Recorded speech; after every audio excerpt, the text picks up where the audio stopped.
sa diliwat ta kaila ni mga tawa na pero naabot gid sila. Palakpakan nato sila.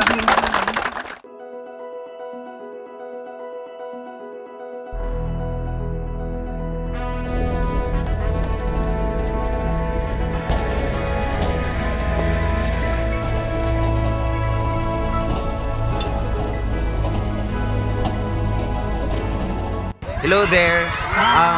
In behalf of Batang Star Philippines, we are very much grateful to all our partners and donors who really supported us to make this Bayanihan relief operation successful.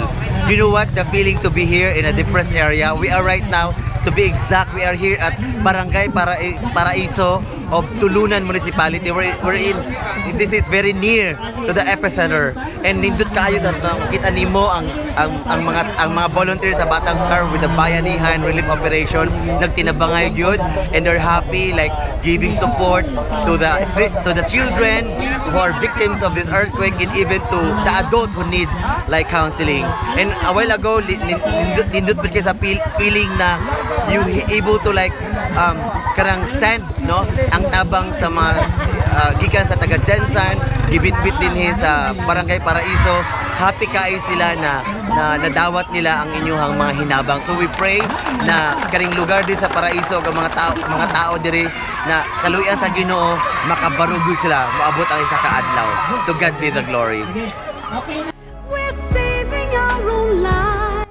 Maraming salamat no sa hinabang ninyo sa amo nabiktima mi sa linog. So kinasing-kasing namong pagdawat sa inyong mga tabang na inapunta daghang pamutaw ng matabangan ug ampo lang pod mi o iampo lang pod mi ninyo nga wala na yung mga katalagman subot sa among barangay na inapunta nga malikay kami sa disgrasya. Maraming salamat o God bless. No, we cannot turn away. Right now, they need a helping hand. No someone lie. We are the children.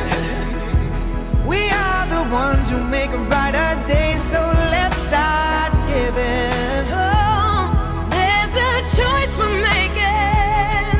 We're saving our own lives. It's true, and make a better day.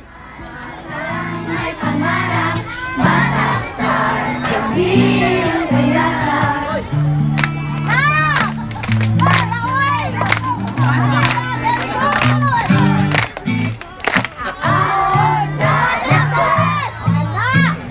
Harapin ang laban, kas magsisikat ang araw, upang pangarap ay matupad.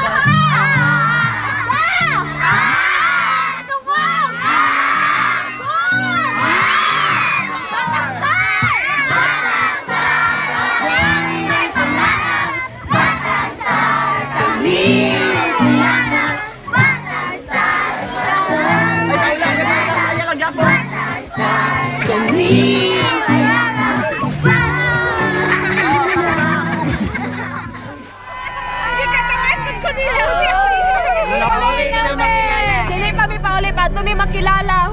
So ang iampo ato mga igsoon diri sa Barangay Paraiso, nginaot paunta no, makita sila kahayag silang kinabuhi o kana pang matagaan sila luna, alang gyud kanila. It's true, we make a better day. Just you and me.